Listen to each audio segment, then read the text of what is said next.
The courtroom was heavy with silence, and it weighed on my chest, making it difficult to breathe. All eyes were on the man at the center of it all, on me. I was a sergeant in a wheelchair, dressed in military uniform, with medals glinting under the fluorescent lights. My hand clutched the leash of the dog next to me, Jack, a German shepherd whose calm but alert demeanor was evident to everyone around him. Jack looked like any other military working dog, but to me, he was family. My jaw clenched as the judge spoke, reminding me that this might be my last chance. He said the Army had decided Jack would be reassigned, as government property needed for another mission. After years of risking our lives together, the thought of losing Jack felt like a cruel betrayal. My hands shook as I adjusted his leash, my voice barely steady enough to speak. "Your Honor," I began, my tone rough with emotion. Jack was more than just a military asset. He saved my life in ways no one here could understand. On the battlefield, he pulled me from danger, shielded me from gunfire, and even warned me of traps before I could see them. When I came home and I couldn't face myself in the mirror, Jack was there. He gave me a reason to keep going. Please don't take him away from me. The room remained completely silent, the air thick with unspoken sympathy. Some in the audience wiped away tears, while others exchanged looks of both pity and indignation. The judge's face stayed neutral as his eyes studied me for a long moment. Then he leaned down to deliver his verdict. But before the words could leave his mouth, something unexpected happened. Jack suddenly stood up and yanked the leash from my trembling hands. He advanced toward the judge, barking fiercely, his voice echoing throughout the courtroom. The crowd gasped. Despite the noise, Jack showed no signs of true aggression. His bark was persistent and purposeful, as if conveying something urgent. "Jack," I called, my voice shaking with panic. Yet deep down, I recognized this behavior. I had seen it countless times on the battlefield. Jack wasn't just barking, he was warning. The whispers in the courtroom grew louder. "What's wrong with the dog?" someone whispered from the back row. My chest tightened as I wheeled myself forward, my voice trembling. "He never just barks. He only does that when there's danger. He's trying to warn us about something." The judge froze with his gavel still in hand, his eyes locked on Jack. The room fell silent again, except for Jack's barking, echoing like a heartbeat. Whatever Jack was sensing, it wasn't just about me. The dog knew something no one else knew. And for the first time that day, I felt a glimmer of hope. This wasn't just a goodbye. Something bigger was coming, and Jack was determined to show them all. Jack's posture lowered, his ears pinned back, his eyes fixed on the judge's bench. I gripped the armrests of my wheelchair as I watched him. This was no random bark. Jack's body language was unmistakable. He had detected something. My heart pounded, reminding me of moments on the battlefield. But this wasn't war. This was supposed to be a courtroom, a place of order. "Jack," I called out in a firm but shaky voice. Jack glanced back at me, his eyes sharp, as if to reassure me that he was in control. Without hesitation, he turned, taking short, cautious steps toward the judge's bench. His barking gave way to a deep growl that sent shivers through the room. The audience began to whisper nervously, and the sympathy previously directed toward me turned to obvious unease. "Mr. Jonathan," the judge said, his tone laced with annoyance, "control your dog, or I will have to—" I cut him off, my voice rising, steady even as my chest tightened with fear. "Jack isn't misbehaving. He's trained to detect threats, bombs, explosives, danger. He wouldn't act like this unless he sensed something was wrong." The room fell silent again as my words sank in. Disbelief was replaced by a sense of dread spreading through the crowd. Before anyone could react, Jack suddenly stopped barking. The silence was deafening, and Jack's body went completely rigid as his head whipped around to the back of the courtroom. His ears pricked up, and a low, menacing growl rumbled from his chest. The change was so sudden and violent that even the judge froze. All eyes turned to the tall, heavy wooden door leading into the courtroom. A collective unease filled the room, and the whispers turned into panicked murmurs. My breathing became rapid as I followed Jack's line of sight, my pulse thundering in my ears. I had seen this exact behavior on the battlefield, moments before Jack uncovered a buried explosive or signaled an imminent ambush. Whatever Jack sensed now, it wasn't good. "Jack," I whispered, my voice cracking with tension. "What is it?" Jack didn't move. His entire body remained rigid, his growl growing deeper and deeper, vibrating through the air like a warning siren. Whatever he had discovered was no longer just a threat to me, but potentially to everyone in the room. His growl echoed in the courtroom like distant thunder, freezing everyone in place. The judge, who had been about to reprimand me moments ago, now looked flustered. He exchanged anxious glances with the officers, his gavel still in hand.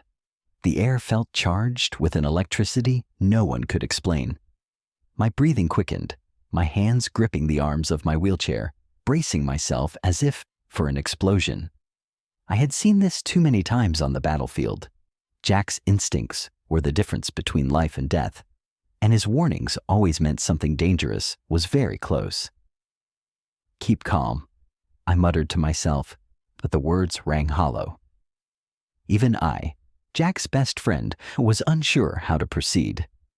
One of the officers, a large man with a wary expression, finally stepped forward, his hand resting on the weapon at his hip. "It's just a dog, right?" he muttered, though his voice revealed his own nervousness. "Probably just a reaction to the noise or the crowd." Yet, as he spoke, he moved cautiously, every step measured. I shook my head, my voice pitched just high enough to be heard over the growing whispers. "Number Jack doesn't react to noise or people like this. He's trained to sense things we can't see. Trust me, if he's growling like that, there's a reason." My words hung in the air. For a moment, no one moved. Finally, the judge, looking clearly puzzled, nodded to the officers, signaling them to check the door. Jack's growls grew louder as the officers approached it, the larger man reaching out hesitantly to grip the metal handle. For a moment, the entire room held its breath. My heart pounded as I watched every muscle in Jack's body coil with anticipation.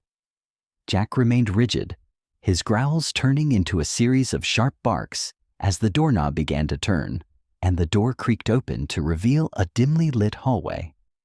At first, the space appeared empty, yet Jack's barking only intensified, his focus locked on something invisible. The larger officer stepped into the hallway, still holding his weapon. He glanced back at the courtroom, his face pale, and then turned forward again. A second later, his voice broke the silence. "There's something here." My heart rate spiked as I leaned forward, my chest tightening with fear. Whatever the officer saw had ignited Jack's instincts, and I knew better than anyone that Jack was never wrong. The air in the courtroom felt heavier, as if the tension itself was devouring all the oxygen. Jack's barking rang out sharply, echoing off the wooden walls.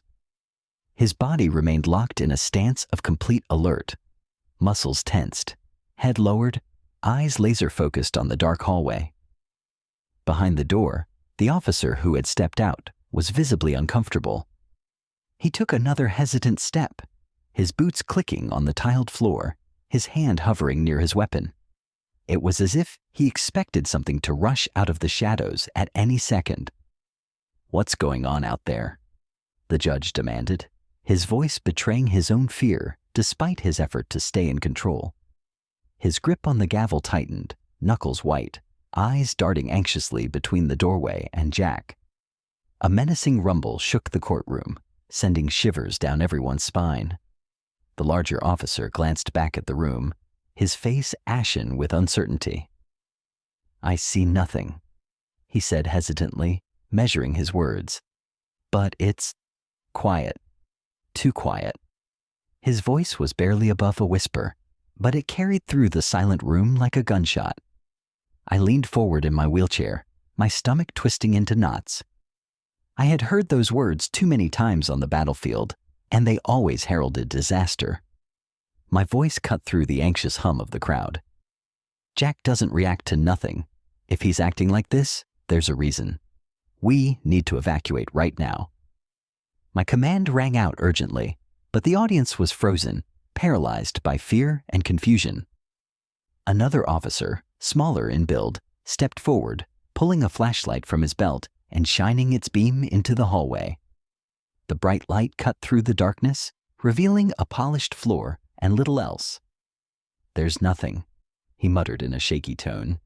"Just an empty hallway." But as he spoke, his hand trembled, betraying his calm front. Jack, however, was anything but calm. His growls continued to grow louder, his barks more frenzied. He strained forward on the leash, almost snapping it from my grasp. Suddenly, a sharp metallic clang echoed down the hallway, a sound unmistakably loud in the suffocating stillness. The smaller cop jerked his flashlight in the direction of the noise, stepping back instinctively. Jack lunged toward the sound, barking so fiercely that his claws scraped the floor. Gasps echoed around the courtroom, and panic began to spread through the crowd. The larger officer drew his weapon, his voice strained with worry. "What the hell?" My heart pounded. I raised my voice above the chaos. "Bring Jack back!" I shouted, my words trembling with fear. Whatever was happening, it was coming closer. Another clang rang out, louder this time, and the air crackled with an unspoken sense of dread. Jack barked more desperately, as if his sheer will could propel him through the threshold and confront whatever was lurking in that hallway. I clung to his leash, my pulse roaring in my ears. I could feel it too. Something was about to happen. The officers in the hallway cautiously pressed forward, guns drawn, eyes scanning the dim corridor. The smaller officer's flashlight quivered in his hand, the beam slicing through shadows that revealed nothing. Jack's barking continued, his growls turning guttural. My instincts screamed at me to call for an evacuation, but I saw the fear paralyzing everyone. No one moved. "Do you see anything?" The judge called out, voice cracking. He leaned forward in his chair, the gavel shaking in his trembling hand. The larger officer glanced over his shoulder, face pale and shining with sweat.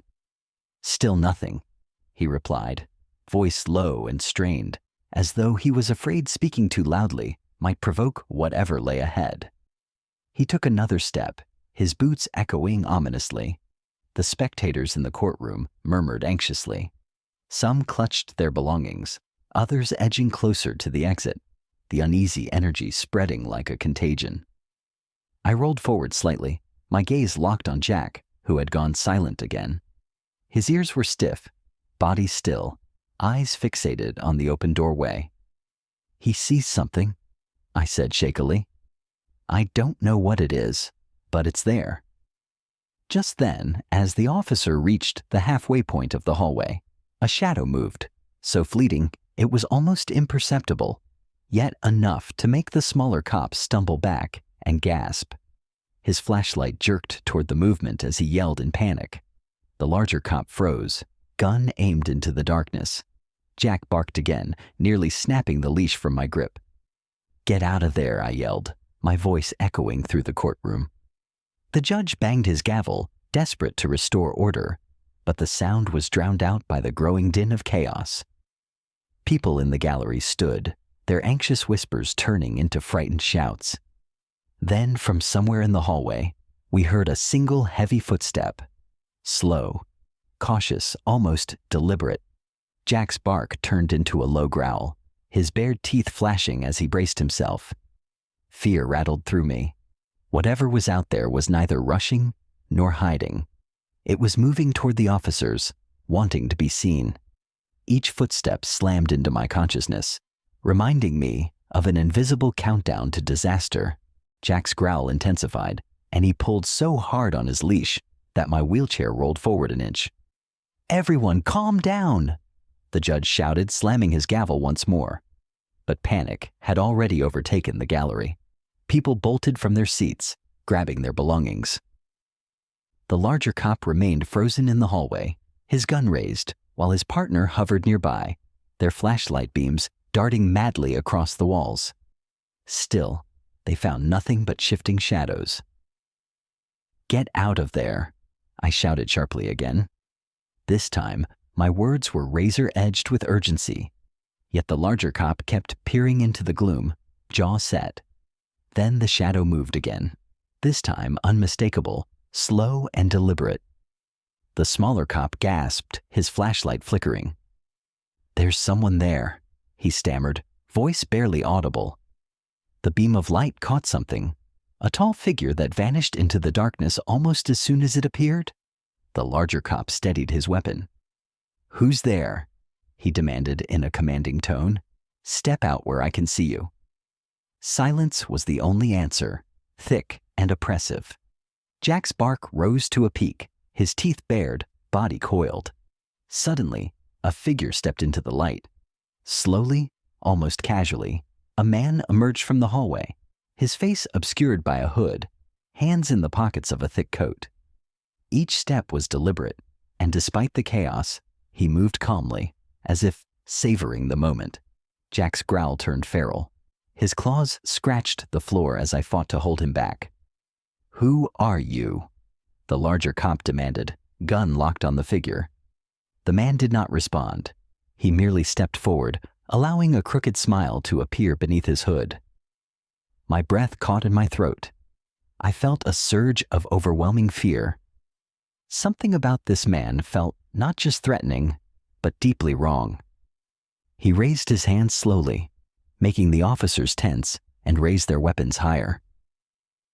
"Relax," the man said quietly, his voice cold and calm. "I'm not here to harm anyone," but the way he said it, how the words hovered in the air, only made the room feel even colder. I knew instantly he was lying, and Jack knew it too. Silence fell as the man stood at the edge of the hallway, partially lit by the flickering flashlight. Jack's growl rumbled like a rolling storm. The officers shifted, fingers tightening on their triggers, hands slick with sweat despite their training. My heart hammered in my chest. The man's posture was far too poised for someone facing down armed officers and a highly trained dog. He tilted his head slightly, then took another slow step. All attention zeroed in on him. Jack barked fiercely, nearly yanking me forward with the leash. I struggled, palms sweaty against the handle, whispering, "No, Jack, no." My voice didn't carry over the crowd, but the judge caught my eye, confusion etched on his face. The smaller officer stepped closer, flashlight in one hand, the other hovering near his holster.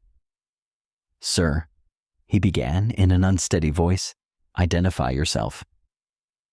At last, the man raised his head, revealing a small part of his face. His eyes were cold and piercing, sending a chill through me. "I said, I'm not here to hurt anyone," he repeated calmly.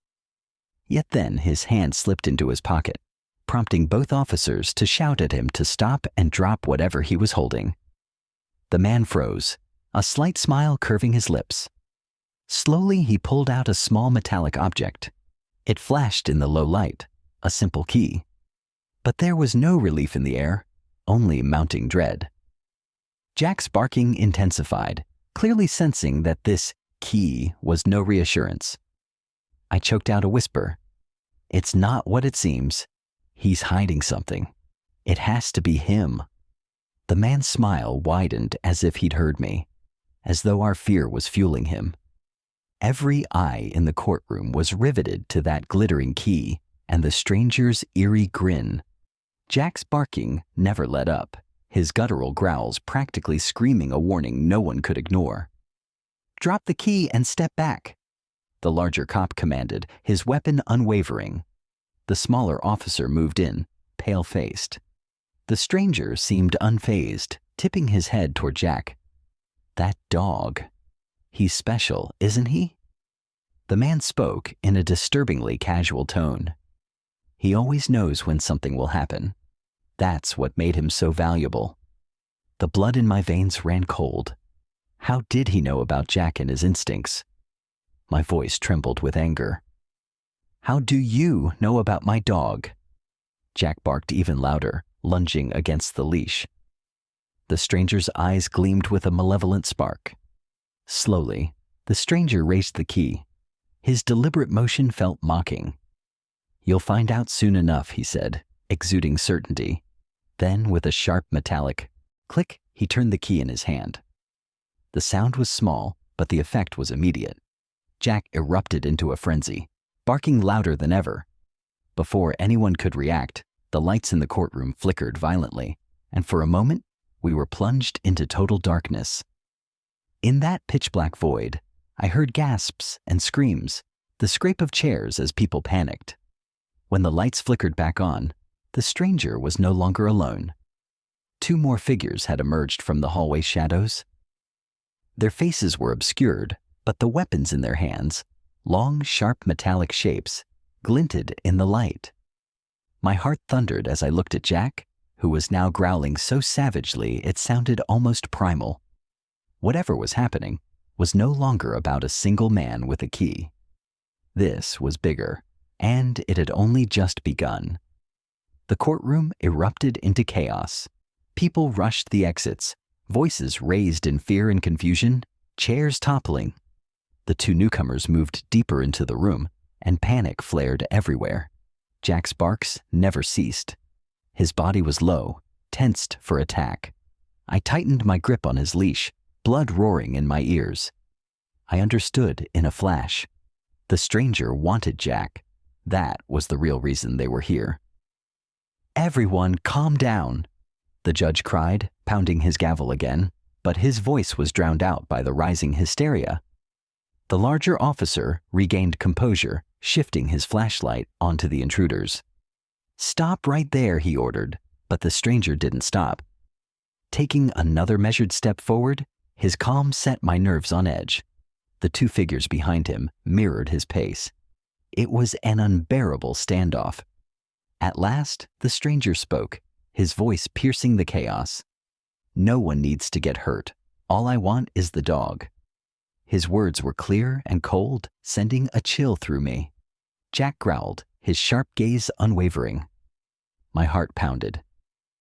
You're not taking him, I said, my voice resonating with all the resolve I could manage. I rolled my wheelchair closer to Jack, my hands still clenched around the leash. He's more than just a dog. He's my friend, my family. I don't care who you are or what you think you're owed. You can't take him from me. For a moment, the whole room went still. The stranger's smirk vanished, and he narrowed his eyes, annoyance flickering across his face. You're making this harder than it needs to be, he said, his gaze shifting to Jack. He's special. Holding him back only hurts him more. My grip on Jack's leash tightened. Jack, stay with me, I said firmly, refusing to blink.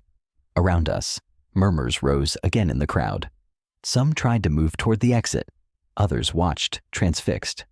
Jack barked again, jolting everyone back to the present. His focus on the stranger was absolute. He knew exactly what was at stake. My chest constricted as I leaned forward, ready to protect the one being who had never let me down. Whatever the stranger's reasons, one thing was certain. Jack wasn't going anywhere, and this standoff was far from over. An impossibly thick silence settled over the room. The stranger stared at Jack, and Jack stared back, his warning growl resonating like approaching thunder. I clenched the leash with both hands, meeting the stranger's gaze in unwavering defiance. Behind him, the 2 armed figures stayed still, neither advancing nor retreating. At last, the judge broke the silence, cleared his throat, and forced himself to speak to the stranger. You've disrupted a court hearing. This ends now. Officers, escort these men out. Though his voice trembled, his words reignited the tension. The police advanced carefully, weapons still at the ready. Jack barked once more, teeth bared, as his eyes traced the stranger's every movement. The stranger lifted his hand in a slow, placating gesture to his accomplices. His expression shifted from anger to resignation. "This isn't over," he said, his voice ominous. "You think it's just about the dog, but it's bigger than that. You'll see soon enough." He took a step back, the smirk returning, cold, calculating, and devoid of warmth. "For now, I'll go. But that dog belongs to us. We'll be back." My chest tightened, the leash still taut in my hands. "He belongs to no one but me," I declared, my voice steady and unyielding. If the stranger wanted Jack, he would have to go through both of us. For the first time, the stranger flinched, his eyes narrowing as though weighing me. Then, without another word, he turned and motioned for his companions to follow. The tension remained until they disappeared through the same door they had entered, leaving the room in stunned silence. Slowly, people returned to their seats, whispering as they tried to process what had happened. The judge exhaled a long breath, setting down his gavel with shaking hands. "This hearing is adjourned," he declared wearily, his voice nearly lost in the murmurs. I stayed where I was, my eyes locked on the door. Jack finally sat, his growls subsiding, though he stayed alert. I reached out and gently patted his head. "You did well, my friend," I murmured, my voice thick with gratitude and exhaustion. The courtroom gradually emptied, but I remained, my thoughts racing. I had no idea who that man was or why he wanted Jack, only that this was far from over. Yet, as Jack leaned against my leg, I allowed myself the smallest moment of relief. Whatever came next, we would face it together. Our bond was unbreakable, and that was something no one could take away.